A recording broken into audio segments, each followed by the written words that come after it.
Hello and welcome friends, welcome back to our own channel and today we are going to finish the first chapter as हमने पहले video में जो था economics क्या होता है वो समझ लिया। दूसरे वीडियोस में हमने प्रिंसिपल समझे कि ह्यूमंस डिसीजन कैसे लेते हैं। फिर हमने समझा कि हम एक इकोनॉमी में हम ह्यूमंस इंटरेक्ट कैसे करते हैं एक दूसरे के साथ इकोनॉमिक एक्टिविटीज़ में। तो अगर आपने वो वीडियोस नहीं देखे हैं तो प्लीज़ पहले वो देख लीजिए, फिर ही इस वीडियो को देखने का फ़ायदा है। And if you are doing for revision purposes then it is upon you, but the thing is what we are going to start today is the last part, the last three principles on how an economy works as a whole. How an economy works as a whole. अब economy क्या होती है मैंने ये पहले video में आपको समझा दिया था। मतलब हाँ, इकोनॉमी मैंने इंट्रोडक्शन टू इकोनॉमिक्स वाले चैप्टर वीडियो में समझा दिया था। अगर आपने नहीं देखा है तो आप देख के आइए। इकोनॉमी समूह है लोगों का जो कि एक दूसरे के साथ इकोनॉमिक एक्टिविटीज़ में इंडल्ज होते हैं। इकोनॉमिक एक्टिविटीज़ क्या होती है ये भी एक्सप्लेन ऑलरेडी जो मैं मतलब कि टर्म्स बोल रहा हूँ वो एक्सप्लेन हो चुके हैं। अगर आपको नहीं समझ में आ रही तो मतलब या तो आपने बुक अच्छे से नहीं पढ़ी या आपने वीडियोस नहीं देखी, तो पहले वो देख लो फिर आना, ठीक है। How an economy works as a whole, इसके हम करेंगे तीन प्रिंसिपल्स का मतलब है कि तीन सिद्धांत और पढ़ेंगे। ये सिद्धांत ऐसे सिद्धांत हैं जो कि शायद माइक्रो इकोनॉमिक्स में आए, जो शायद हमारी लाइफ से इतने ज़्यादा कनेक्टेड ना हो, इंडिविजुअल लाइफ से, लेकिन जब हम देश को सेंटर पॉइंट में रखते हैं उस समय मतलब ये बहुत ज़्यादा इम्पोर्टेंट हो जाते हैं, ठीक है। तो स्टार्ट करते हैं पहले प्रिंसिपल के साथ जो कि है 8वां principle. A country's living standard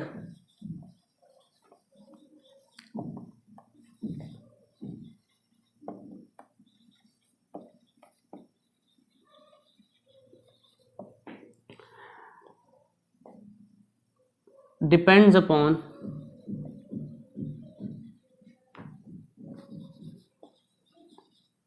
its ability to produce.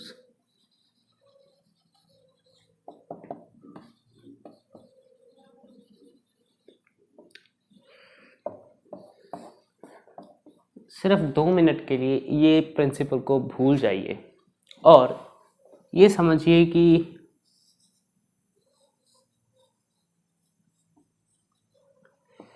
ये है यूनाइटेड स्टेट्स ऑफ अमेरिका, ठीक है। दूसरा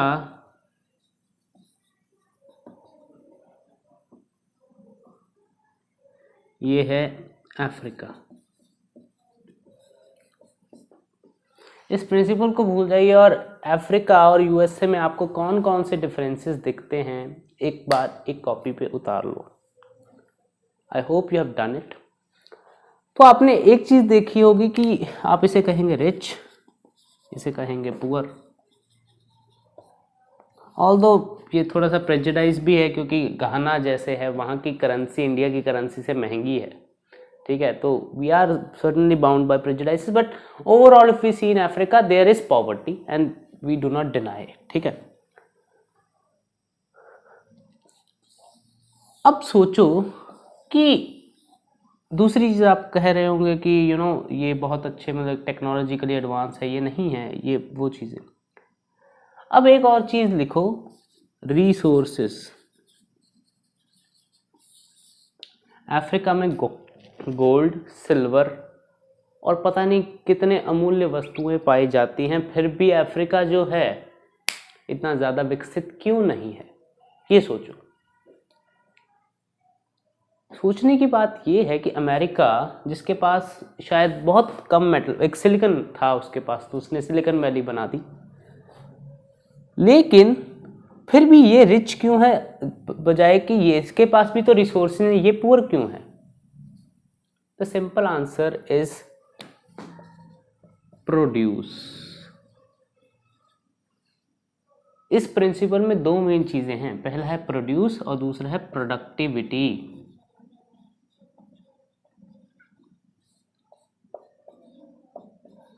आपने कितनी बार देखा होगा कि न्यूज़ चैनल्स पे दिखाया जाता है कि इस बार की जीडीपी इतनी कम हो गई, पीछे 23 पॉइंट समथिंग माइनस में चली गई थी हमारी जीडीपी।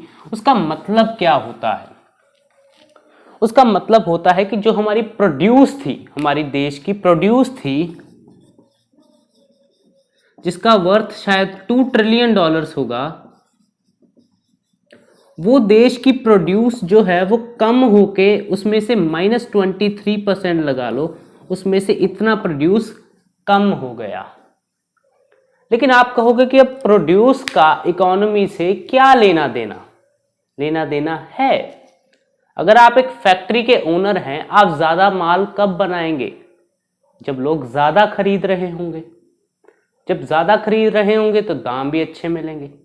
लेकिन जब लोग खरीदना कम कर देंगे, बचाना ज्यादा शुरू कर देंगे, इसका मतलब डिमांड कम हो गई।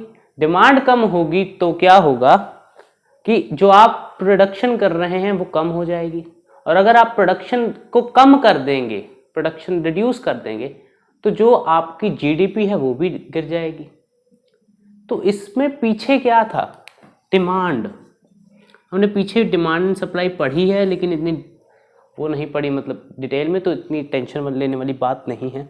लेकिन एक चीज़ तो समझ लीजिएगा कि अगर एप्पल की डिमांड मार्केट में ज़्यादा है तो एप्पल आने शुरू हो जाएंगे। जैसे मैं आपको बताता हूँ कि हम जहाँ पे रहते हैं, हम ये एक डिस्ट्रिक्ट बना है 10 साल पहले करीब, ठीक है। उससे पहले ये एक टाउन था, अभी भी एक टाउन की तरह ही है, लेकिन अभी ये एक्सपैंड हो रहा है।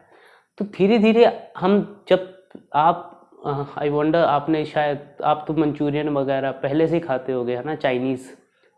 हमने चाइनीज़ 6ठी क्लास में जाके सुना था, खाया नहीं था। हमने पिज्ज़ा ऑलमोस्ट 10th या 8th में जाके खाया। तो मतलब क्या था, उस समय इन चीज़ों की डिमांड नहीं थी, तो प्रोड्यूस ही कोई नहीं करता था। लेकिन जैसे जैसे डिमांड आनी शुरू हुई, यहाँ पे आज जाके देखोगे तो गली गली नुक्कड़ नुक्कड़ पे आपको एक पिज्ज़े वाला और एक चाइनीज़ वाला मिल जाएगा। समझे? अब यहाँ पे हमने समझ ली ये बात। हमारी कंट्री में बहुत सारी चीज़ें बनती हैं, उस चाहे कपड़ा हो, क्रॉप हो, इलेक्ट्रॉनिक्स हो, कुछ भी हो, उसको हम कहते हैं गुड्स प्रोड्यूस्ड।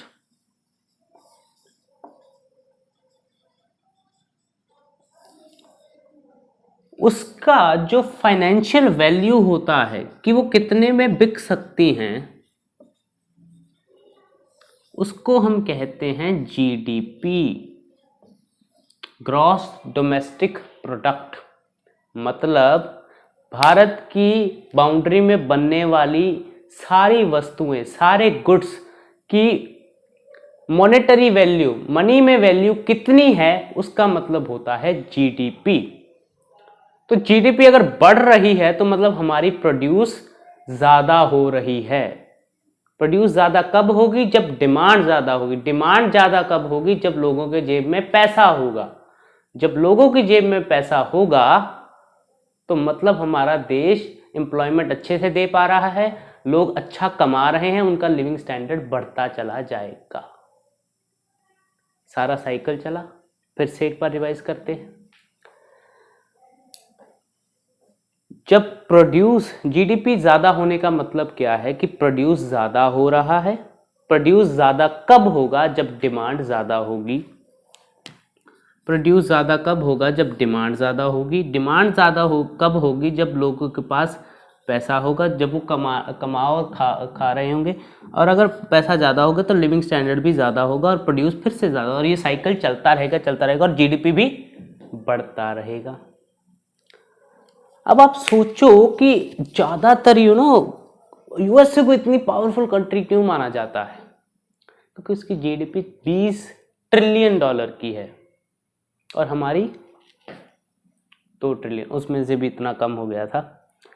अब पता नहीं कितनी वैल्यू है, लेकिन ऑलमोस्ट इतनी कह सकते हैं हम।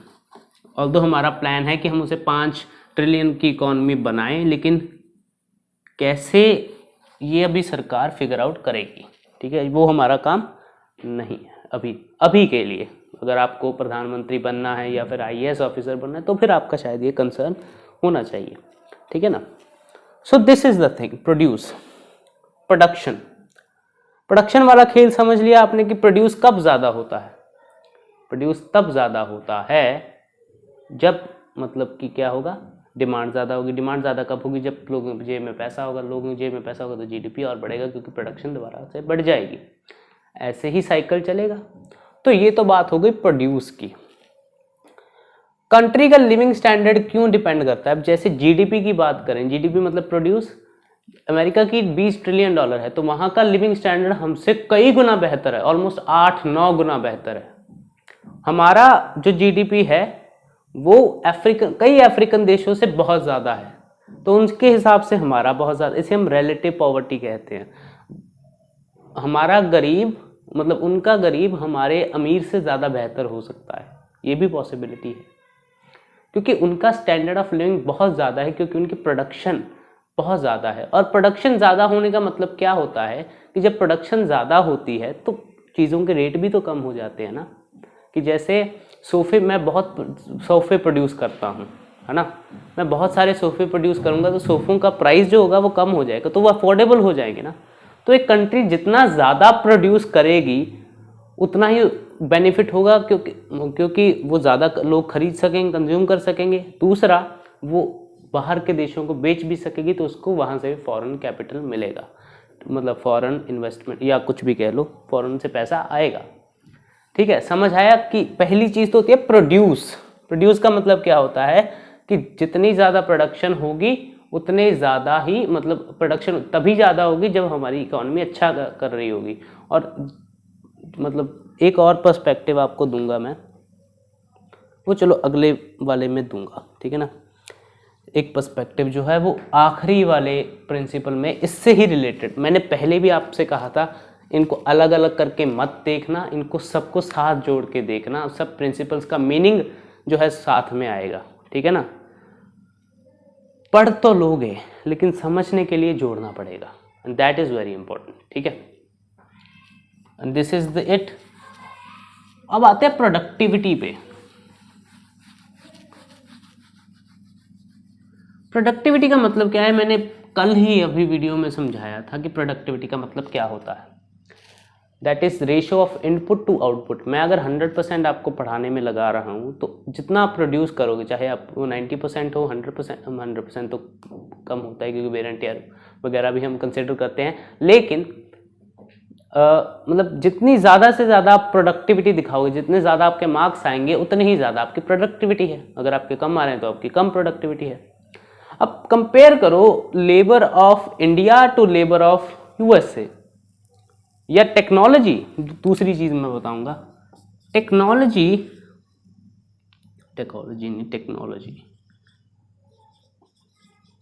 Of USA and technology of India, इन दो चीज़ों को कंपेयर करो। टेक्नोलॉजी एक चीज़ समझ लीजिए, इकोनॉमिक्स में टेक्नोलॉजी जितनी बेहतर होती जाएगी उतने हम एफिशिएंट होते जाएंगे, मतलब उतनी हमारी प्रोडक्टिविटी बढ़ती चली जाएगी। तो उस हिसाब से यूएसए हमसे बहुत आगे है, क्योंकि उनकी टेक्नोलॉजी काफ़ी ज़्यादा एडवांस्ड है। अब जैसे हैंडलूम सेक्टर में हम 1947 वाली मशीनें यूज़ कर रहे हैं, और वो मतलब एक बटन दबाने वाली मशीन यूज़ करते हैं हैंडलूम इंडस्ट्री में। लेकिन हम क्यों नहीं कर पाते, क्यों एकदम से टेक्नोलॉजिकल रेवोल्यूशन नहीं लाते? क्योंकि उससे अनएम्प्लॉयमेंट एकदम से बहुत ज़्यादा बढ़ जाए। वो हम आगे जाके डिस्कस करेंगे, ठीक है। तो फिलहाल समझ लीजिए technology of USA, technology of India. Technology of USA efficient उसको कर देती है, क्यों? क्योंकि प्रोडक्टिविटी कैसे बढ़ाती है? टेक्नोलॉजी एफिशिएंट है तो वेस्टेज कम होगा, वेस्टेज कम होगा तो लेबर भी कम लगेगी, तो उसको प्रोड्यूस करने की कॉस्ट भी कम है। अगर लेबर कम है तो उसको प्रोड्यूस करने की कॉस्ट भी तो कम आएगी ना। और अगर कॉस्ट कम आ रही है तो वो ज़्यादा प्रॉफिट्स कमा सकते हैं। ज़्यादा प्रॉफिट कमाने से वही पैसा इन्वेस्टमेंट में वापस जाएगा और दोबारा वही घूम जाएगा। आपको जान के हैरानी होगी, ये अगर आप माइक्रो इकोनॉमिक्स पढ़ेंगे तो कैसे सरकार 2000 का 2 लाख बनाती है घुमा घुमा के मार्केट में, आप देखेंगे वो। लेकिन फिलहाल के लिए इतना समझ लीजिए सिंपली कि प्रोडक्टिविटी जिस कंट्री की ज़्यादा होगी उसकी प्रोड्यूस ज़्यादा होगी, उसकी कॉस्ट उतनी ही कम आएगी और अफोर्डेबिलिटी ज़्यादा होगी, और उतना ही वो ज़्यादा ग्रो करेगी, उसका लिविंग स्टैंडर्ड उतना ही बढ़िया होगा। प्रोड्यूस एंड प्रोडक्टिविटी, समझ लिया आपने कि प्रोड्यूस जितना ज़्यादा करेंगे उतनी हमारा लिविंग स्टैंडर्ड बढ़िया होगा, प्रोडक्टिविटी जितनी ज़्यादा होगी उतना कॉस्ट ऑफ प्रोड्यूस कम होगा, तो हम ज़्यादा बेहतर प्रोड्यूस और ख़रीद सकेंगे as a consumer and as a producer. तो ये था हमारा 8वां principle. Country's living standard depends upon its ability to produce. अब यूएसए की इसीलिए ज़्यादा है क्योंकि वो प्रोड्यूस ज़्यादा कर पाता है, और अफ्रीका की इसीलिए नहीं है क्योंकि वो उसकी प्रोड्यूस और प्रोडक्टिविटी दोनों ही कम है, और या इंडिया की भी प्रोड्यूस और प्रोडक्टिविटी दोनों ही कम है। अब अगले वाला जो टॉपिक है वो मेरा सबसे फेवरेट वाला टॉपिक है, फेवरेट वाला प्रिंसिपल है, ठीक है ना, वो है नाइन्थ। prices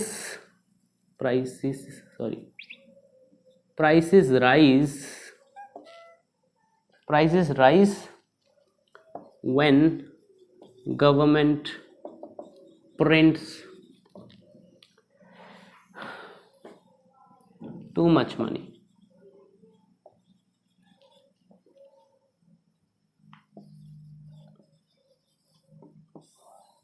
अब यहाँ पे ना बहुत आप रिलेट करोगे इससे, क्योंकि जब हम छोटे थे ना हम अक्सर सोचा करते थे कि यार ये सरकार ऐसा क्यों नहीं करती कि सबके खाते में 1-1 करोड़ रुपया दे दे, सब अमीर हो जाएंगे, गरीबी चली जाएगी। कितनों ने सोचा है ये, मैंने भी सोचा है, हम सब सोचते हैं। लेकिन गवर्नमेंट को क्या ये आइडिया खुराफाती आइडिया, मतलब एक रेवोल्यूशनरी गेम चेंजिंग जैसे एप्पल वाले करते होते हैं, कि अब कभी आया नहीं? क्यों नहीं आया, देखते हैं क्यों नहीं करते। आया तो होगा लेकिन करते क्यों नहीं, देखते हैं। अगर आपने इकोनॉमिक्स पढ़ रखे है 11th में तो आप मार्केट मैकेनिज्म चैप्टर से समझ गए होंगे क्यों नहीं करते, और अगर आपने नहीं पढ़ी है तो मैं समझा रहा हूँ, ठीक है। Prices rise when government prints too much money. अब सोचिए एक व्यक्ति हैं मिस्टर ए, खुश रहते हैं क्योंकि इनके पास 1 करोड़ रुपए है, ठीक है। दूसरे व्यक्ति हैं व्यक्ति बी, दुखी रहते हैं क्योंकि इनके पास फूटी कौड़ी भी नहीं है। गवर्नमेंट ने डिक्लेयर कर दिया कि हम सबको 1-1 करोड़ रुपए देंगे। अब ये बहुत खुश हो गए क्योंकि इनके पास भी 1 करोड़ रुपए हैं। अब इस व्यक्ति का 1 करोड़ और इस व्यक्ति का 1 करोड़ दोनों सेम अमाउंट के हैं। तो पहले जब मार्केट में कोई डायमंड खरीदने जाता था, ये व्यक्ति जब डायमंड खरीदने, तो जब ये व्यक्ति पहले डायमंड खरीदने जाता था तो क्या होता था कि 1 करोड़ के इसको 10 डायमंड मिलते थे, ठीक है ना। 1 करोड़ के इसको 10 डायमंड मिलते थे। लेकिन अब इसके पास भी 1 करोड़ रुपए हैं तो ये भी 10 डायमंड खरीदने की कोशिश करेगा। दोनों में क्या हो गया, एक तरह का कंपटीशन हो गया, दोनों में एक तरह का टकराव हो गया, क्योंकि पैसे दोनों के पास ही ज़्यादा हैं। तो ये कहेगा कि मैं ज़्यादा पे करूँगा मेरे को दे, ये कहेगा कि मैं ज़्यादा पे करूँगा मेरे को दे। और करते करते क्या हुआ कि इस भाई साहब ने एक डायमंड को खरीदा 1 करोड़ में, क्योंकि इन दोनों में ही कंपटीशन अराइज हो गया था। और मार्केट में अगर लोगों के पास ज़्यादा पैसा हो, सबके पास बहुत ज़्यादा पैसा आ जाए, तो ज़्यादा स्पेंड क्यों करने लगेंगे हम। अब ज़्यादा स्पेंड करने लगेंगे, उस चक्कर में क्या होगा, उस चक्कर में ये होगा, पैसा ज़्यादा स्पेंड करने के चक्कर में, कि हम आपस में ही एक दूसरे से लड़ने लग जाएंगे, झगड़ने लग जाएंगे। और उस लड़ने झगड़ने में हम ज़्यादा प्राइस पे करना शुरू कर देंगे। अब ज़्यादा प्राइस पे करेंगे तो जो चीज़ 10 रुपए की है वो शायद 10,000 की भी हम लेना शुरू कर देंगे, क्योंकि हमारे पास पैसा ज़्यादा है। या सप्लाई करने वाला भी कह दे कि आप सबके पास ज़्यादा पैसा है तो मैं भी महंगा बेचूंगा, और इसी तरह हमारी करेंसी की वैल्यू ख़त्म हो जाएगी। तो समझे क्यों गवर्नमेंट प्रिंट करती है, मतलब क्यों गवर्नमेंट सबको 1-1 करोड़ रुपया नहीं देती। लेकिन इसका हमारे प्रिंसिपल से क्या ताल्लुक है, क्योंकि आपको ये समझना ज़रूरी है। ऑल्दो हम ये मार्केट मैकेनिज्म चैप्टर में पढ़ेंगे कि ऐसा क्यों होता है कि सबके पास अगर ज़्यादा पैसा आ जाए तो महंगाई बढ़ जाती है, इन्फ्लेशन क्यों बढ़ जाता है, वो इसी कारण से पड़ता है, इसलिए आपको पता होना चाहिए। तो prices rise when government prints too much money का अगर हम एग्जाम्पल लें, एग्जाम्पल नहीं, इसको अगर हम समझने की कोशिश करें तो देखिए हमारा राष्ट्रीय बजट आता है फरवरी के महीने में, शायद हाँ नहीं मार्च 1 अप्रैल, क्योंकि हमारा जो फाइनेंशियल ईयर है वो 1 अप्रैल से 31 मार्च तक चलता है। ठीक है, इसको भूल जाइए। 1 अप्रैल को हमारा बजट आता है। ठीक है, बजट आते ही उसमें क्या होता है कि जैसे हमारी स्पेंडिंग, हमारी सरकार जो खर्चा कर रही है, हमें बता रही है, वो एक साल का 3500 करोड़ है। 35 करोड़ नहीं, हम 35 करोड़ समझने के लिए ले रहे हैं, लेकिन उसकी जेब में तो सिर्फ इतने ही करोड़ हैं। यही होता है ना कि इसे हम कहते, अब जो ये डिफरेंस है, मतलब कि उसकी जेब में तो 35 करोड़ है लेकिन खर्च वो 16 करोड़ कर रहे हैं। अब ये डिफरेंस को हम क्या कहते हैं, हमें इसे कहते हैं फिस्कल डेफिसिट। फिस्कल का मतलब होता है मनी, डेफिसिट का मतलब होता है कमी, मनी कमी, सो राइमिंग, चलो ठीक है ना। तो फिस्कल डेफिसिट आ जाता है। अब इस फिस्कल डेफिसिट को सरकार पूरा कैसे करेगी? सरकार नोट छापेगी। अब जब नोट छापेगी तो वो नोट मार्केट में जाएगा, डायरेक्टली नहीं, मतलब सरकार कहेगी आके ले जाओ लोन्स की फॉर्म में या कोई स्कीम की फॉर्म में, स्कॉलरशिप्स की फॉर्म में, ऐसे ही करके मार्केट में पैसा वापस जाएगा। अब जब मार्केट में पैसा जाएगा तो हमने क्या देखा था कि कंपटीशन बढ़ जाएगा। अब कंपटीशन बढ़ेगा तो इन्फ्लेशन भी बढ़ेगा। इन्फ्लेशन बढ़ेगा तो मनी की जो वैल्यू है, मतलब जिससे पहले हम 10 रुपए की 10 टॉफियां खरीद सकते थे, अब 8 ही रह गई, जो उसमें कमी है उसको हम कहते हैं inflation. Oh my God, I haven't explain what is inflation. Inflation का अर्थ होता है महंगाई, ठीक है ना। इन्फ्लेशन का अगर हम अर्थ देखें तो महंगाई। हाँ, आपने कई बार सुना होगा अपने दादाओं से या पापा से कि हम जब छोटे थे तो 1 रुपए में इतनी सारी जलेबियाँ आ जाती थी। आज 1 रुपए की जलेबी क्यों नहीं आती? ये कारण है कि जब वो मार्केट में जाता है तो सबके पास अब पैसा बढ़ गया। उस स्टोरी से कनेक्ट करो जो मैंने आपको सुनाई थी, ए और बी वाली, ठीक है। अब सबके पास पैसा बढ़ गया तो कंपटीशन बढ़ गया। कंपटीशन बढ़ने से उस पैसे की वैल्यू कम हो गई। उस वैल्यू को कम होने को हम कहते हैं इन्फ्लेशन।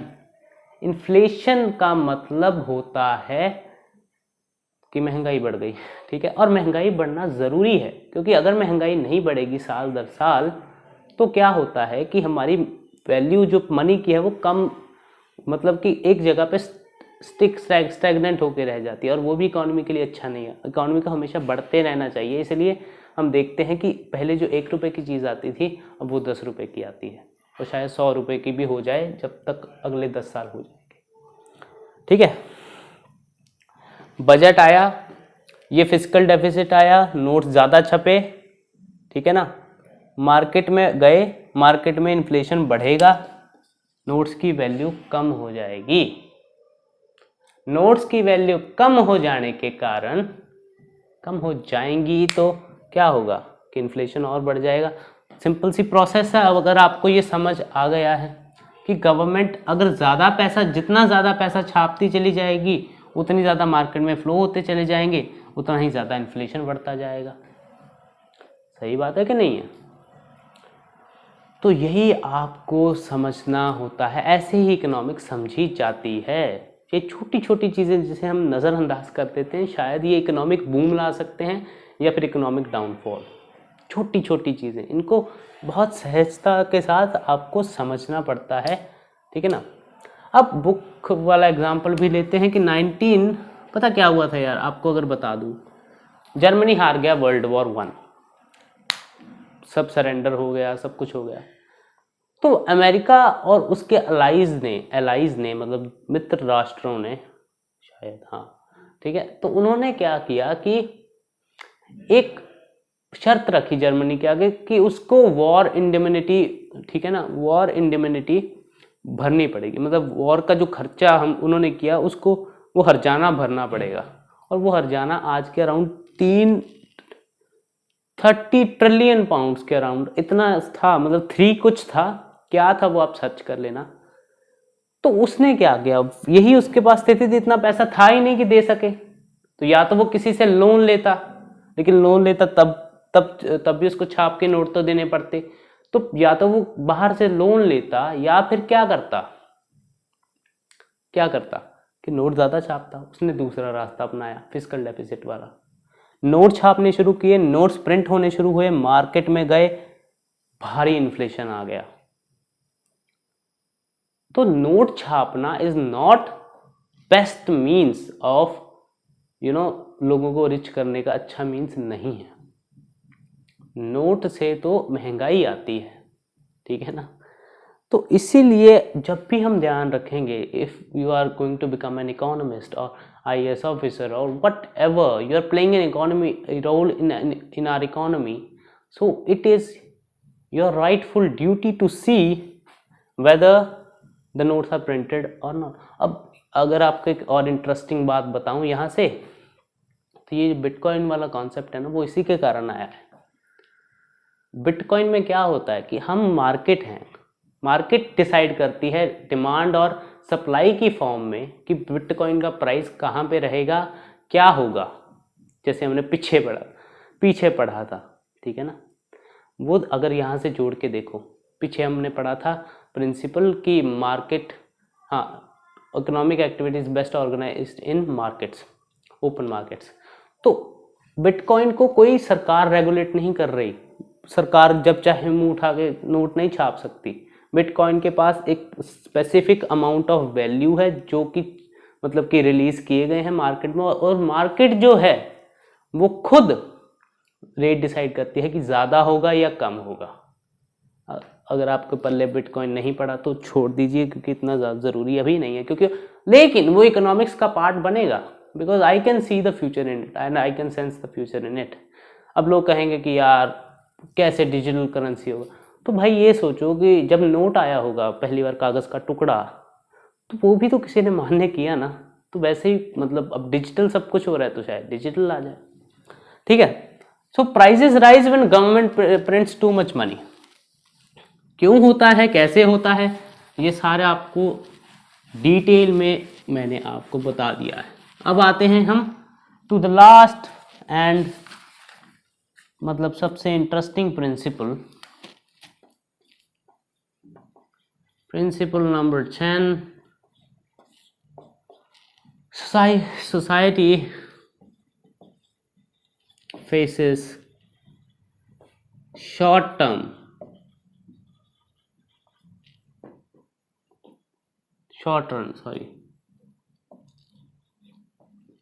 trade-off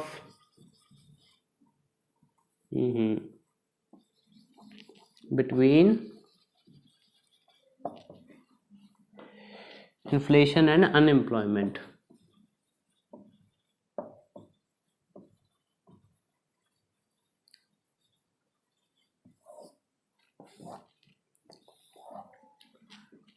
अब यहाँ पे तीन मेन चीज़ें, इन्फ्लेशन, अनएम्प्लॉयमेंट। अनएम्प्लॉयमेंट आप सब समझते हैं, शॉर्ट रन भी, ठीक है। सोसाइटी का मतलब इकोनॉमी ले लो। ट्रेड ऑफ, पहला प्रिंसिपल इकोनॉमिक्स का कि सोसाइटी या पीपल फेस ट्रेड ऑफ्स, ठीक है ना। तो हमारा ट्रेड ऑफ क्या है बिटवीन इन्फ्लेशन एंड अनएम्प्लॉयमेंट, लेकिन शॉर्ट रन में। शॉर्ट रन का मतलब क्या, एक दो दिन नहीं, हो भी सकता है 1-2 दिन, 4-5 महीने, 4-5 साल, कई बार 20 साल भी शॉर्ट रन होते हैं इकोनॉमिक्स में। तो वो डिपेंड करता है क्या चीज़ है, ठीक है। Trade off between inflation and unemployment.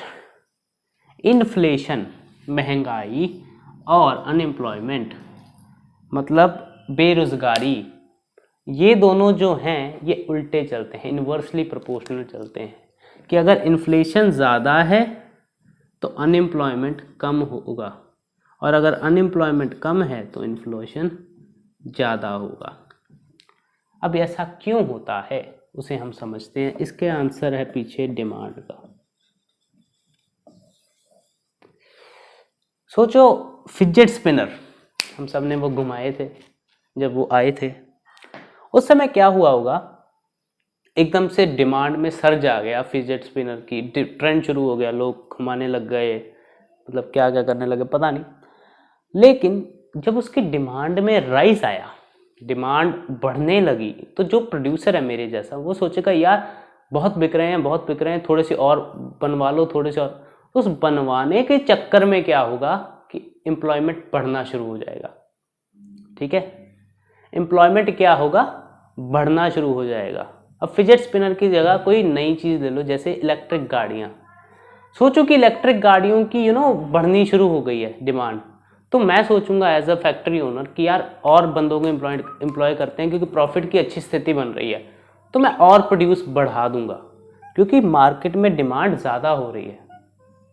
ठीक है, तो बढ़ते बढ़ते बढ़ते बढ़ते क्या होगा कि अनएम्प्लॉयमेंट अच्छी होने लग जाए, अनएम्प्लॉयमेंट कम होने लग जाएगी। लेकिन इन्फ्लेशन क्यों ज़्यादा होगा, क्योंकि मैंने आपको समझाया था, क्योंकि लोगों की जेबों में पैसा है। अब लोगों की जेब में पैसा है तो लोग स्पेंड करेंगे, कंपटीशन मार्केट में बढ़ जाएगा बायर्स के बीच में जब कंपटीशन बढ़ जाता है तो क्या होता है कि रेट भी बढ़ेंगे तो इन्फ्लेशन बढ़ जाएगा। ठीक है, और दूसरी जगह अगर किसी चीज़ की डिमांड कम हुई, जैसे पेट्रोल की अगर डिमांड ही कम हो गई, तो वो सोचेगा प्रोड्यूसर की पेट्रोल में वैसे ही प्रॉफिट नहीं आ रहा, मैं इसको कहाँ से रखूँ, तो वो डिमांड कम, वो अनएम्प्लॉयमेंट बढ़ा देगा, लोगों के पास अब पैसा बचेगा ही नहीं, अब खरीदने वालों में भी कंपटीशन कम हो जाएगा, और अगर कंपटीशन कम हो गया खरीदने वालों में तो चीज़ों के भाव भी कम हो जाएंगे, इन्फ्लेशन भी कम हो जाएगा। इसलिए हमने देखा था कि लॉकडाउन में कई सब्जियां तो इतनी ज़्यादा सस्ती हो गई थी कि मतलब 10-20 रुपए, मतलब 5-5 किलो सब्जियां 20-20 रुपए में आई हैं, क्योंकि उस समय लोगों के पास पैसा नहीं था, लोग पैसा बचा रहे थे, तो competition among the consumers was less. अब सिग्निफिकेंस समझ आ रहा है वो कहानी का, एक कहानी से कैसे कितनी चीज़ें जुड़ जाती हैं। So this is how you study economics, study it as a whole. वो जो 4 प्रिंसिपल्स थे ट्रेड ऑफ वाले, यहाँ पर भी आएंगे कि एक व्यक्ति जब ट्रेड ऑफ में होता है, अब सरकार यहाँ पे इन्फ्लेशन और अनएम्प्लॉयमेंट भी नहीं रख सकती और इन्फ्लेशन भी नहीं रख सकती, तो अब क्या करेंगे, वो क्या देखेंगे, अपॉर्चुनिटी कॉस्ट देखेंगे, फिर आगे जाके क्या देखेंगे, इंसेंटिव्स देखेंगे, बिहेवियरल चेंज। ठीक है ना, इंसेंटिव से पहले एक और चीज़ देखनी होती है, चलो वो मैं भूल गया, बाकी अगले 3 प्रिंसिपल्स भी अप्लाई होंगे कि हम इंटरेक्ट कैसे करते हैं सोसाइटी में या इकोनॉमी में। ठीक है ना, मतलब गवर्नमेंट का इंटरवेंशन होता है, ओपन मार्केट्स की इकोनॉमी होती है, और क्या होता है,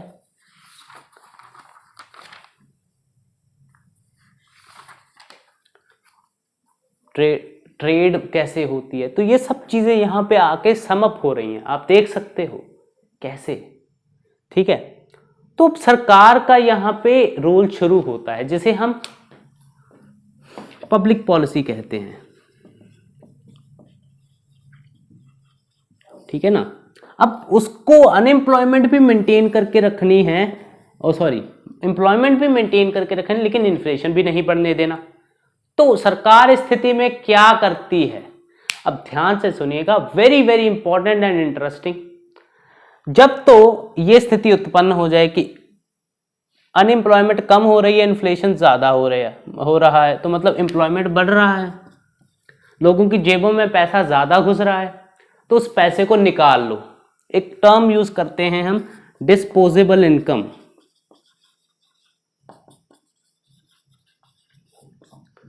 disposable income, do you get the point. Disposable income का मतलब इनकम लेफ्ट आफ्टर टैक्सेस। अगर स्मार्ट बच्चों ने मतलब अभी तक कैच कर लिया होगा, क्योंकि सरकार अब स्थिति में क्या करेगी, टैक्सेस बढ़ा देगी। टैक्सेस बढ़ गए, डिस्पोजेबल इनकम वैसे ही कम हो जाएगी। जितनी लोग खर्च कर रहे हैं, टैक्सेस या तो कमोडिटी पे बढ़ा देगी, जैसे जीएसटी वगैरह बढ़ा देगी, तो महंगी हो जाएगी चीज़, तो ऑब्वियसली मार्केट में वो स्थिति उत्पन्न ही नहीं होगी, ठीक है, जिसमें कंपटीशन हो। दूसरा, या फिर डायरेक्ट टैक्स बढ़ा देगी। अब डायरेक्ट टैक्स क्या होता है, जैसे कि income tax, property tax. Indirect जैसे जीएसटी, जब आप कोई पैकेट खरीदते हैं लेस का, तो नीचे लिखा होता है inclusive of all the taxes, inclusive of all taxes. तो मतलब जीएसटी का भार जो है वो आपके ऊपर आ रहा है, आप भर रहे हो जीएसटी उस सेलर के लिए। अगर स्थिति ऐसी है कि इनकम बढ़ रही, एम्प्लॉयमेंट बढ़ रही है, तो जेबों में पैसा ज़्यादा, इन्फ्लेशन ज़्यादा होगा, तो इसलिए पैसा निकालना शुरू कर दो, टैक्स बढ़ाने शुरू कर, इतने भी मत बढ़ाओ कि कुछ बचे ना, लेकिन इन्फ्लेशन मेंटेन करके रखो, ठीक है। दूसरी स्थिति में क्या होगा, अब आप खुद ही सयाने हैं यार, आप खुद कर सकते हैं कि अनएम्प्लॉयमेंट कम होगी, मतलब कम होगी नहीं, अनएम्प्लॉयमेंट अगर ज़्यादा है तो इन्फ्लेशन कम होगा, ठीक है। तो मतलब एम्प्लॉयमेंट भी कम होगी, है कि नहीं। और लोगों की जेबों में तो पैसा नहीं है, लेकिन इकोनॉमी में पैसा देना है ना, पैसा चलाने के लिए इकोनॉमी में पैसा चाहिए, तो टैक्सेस कट ऑफ हो जाते हैं। कोविड की स्थिति में हमारी गवर्नमेंट ने क्या किया, स्टिमुलस पैकेज दिया।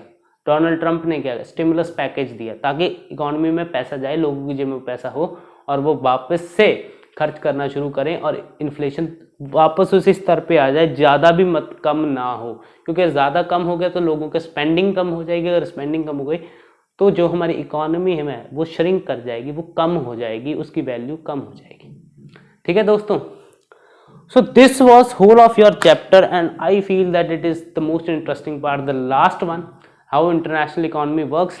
और ये जो पार्ट है ना, मतलब पब्लिक पॉलिसी वाला, अगर आप स्टॉक मार्केट में जाना चाहते हैं ना, तो this part is very very important, क्योंकि स्टॉक मार्केट में कब पॉलिसी चेंज होती हैं, क्यों होती हैं, अगर क्या हो जाए तो स्टॉक मार्केट पे क्या असर हुआ था, ये चीज़ें आपके लिए जानना बहुत ज़रूरी है।